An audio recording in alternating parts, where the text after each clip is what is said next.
რა ახალი გარემოებები გამოიკვეთა შარაძის ყრილობის საქმეში. ჟურნალისტი ნინო მიქიაშვილი, რომელიც წლებია აკადემიკოსის ყრილობის საქმეზე მუშაობს, პროკურატურას პოლიციელის დაკითხვის მოთხოვნით მიმართავს. საუბარი ამ ყრილობისათვის გასამართლებული ბარათელის დაკავების დღეს ბრალდებულის გვერდით დაფიქსირებულ სამოქალაქო ტანსაცმელში ჩაცმულ პირზე, რომლის ვინაობა ჟურნალისტმა ახლახან გაარკვია. ბარათელის ადვოკატი და ჟურნალისტი დარწმუნებულები არიან, რომ ფოტოზე აღბეჭდილი პირი მტკიცებულებების გაყალბებაში მონაწილეობდა. ახალი დეტალები შარაძის საქმეში. ფორჯი ჟურნალისტი ნინო მიქიაშვილი აკადემიკოსის მკვლელობის საქმეზე იუსტიციის მინისტრისა და მთავარი პროკურორისგან კონკრეტული პირის დაკითხვას ითხოვს. ამ მოთხოვნით განცხადება მან დღეს პროკურატურაში შეიტანა.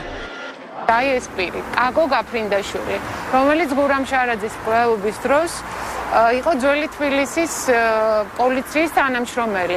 მკვლელობის შემდეგ დააწინაურეს და ის გახდა რუსთავის პოლიციის უფროსი. ეს ადამიანი შევარდნაძის მმართველობის დროს პოლიციიდან გაათავისუფლეს და შემდეგ ეგრეთ წოდებული ვარდების რევოლუციის შემდეგ კონსტიტუციური უსაფრთხოების დეპარტამენტში დათა ახალაეს ხელდასმით მიიყვანეს და იყო მისი დავალებების უშუალო შემსრულებელი.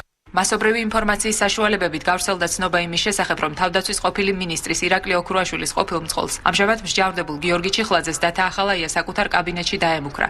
ისე გაგასაღებ, როგორც გურამ შარაძის მკვლელობა დავგეგმე და გავასაღეო.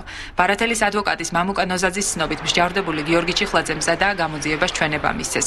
დათქვამია მიქიაშვილის განცხადებაში. გურამ შარაძის მკვლელობის გახსნა და გამოძიება არის საქართველოს უმნიშვნელოვანესი საქმე. როგორც შარაძის მკვლელობისთვის გასამართლებული ბარათელის ადვოკატი ამბობს, პატიმარმა აკადემიკოსის საქმის ხელახალი გამოძიება რამდენიმე კვირის წინ თავადაც მოითხოვა, თუმცა დღემდე არავინ გამოხმაურებია.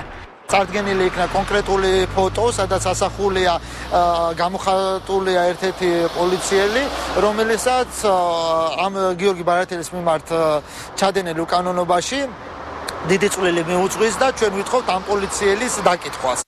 მამის მკვლელობის ხელახალ გამოძიებას დიდი ხანია ითხოვს აკადემიკოსის ქალიშვილი რუსუდან შარაძეც, რისის შესაძლებლობაც საქართველოს მთავარმა პროკურორმა უკვე რამდენჯერმე დაადასტურა. პატიმარი გიორგი ჩიხლაძე, როგორც აცხადებს, შეასრულა დაგეგმა დათა ახალაიამ და შეასრულებინა ორ რომელიღაცა მკვლელს, მაგრამ ეს ორი მარტო ეს 3-4 კაცი კი არ არის ამაში. ამაში მთელი ჯგუფია. პროფესორის მკვლელობისთვის მსჯავრდებული გიორგი ბარათელი სასჯელს ამჟამად ორთაჭალის პირველ დაწესებულებაში იხდის. ეჭვმიტანილი პოლიციელის სურათს ამოსაცნობად ადვოკატი მას მომავალ კვირაში შეუტანს.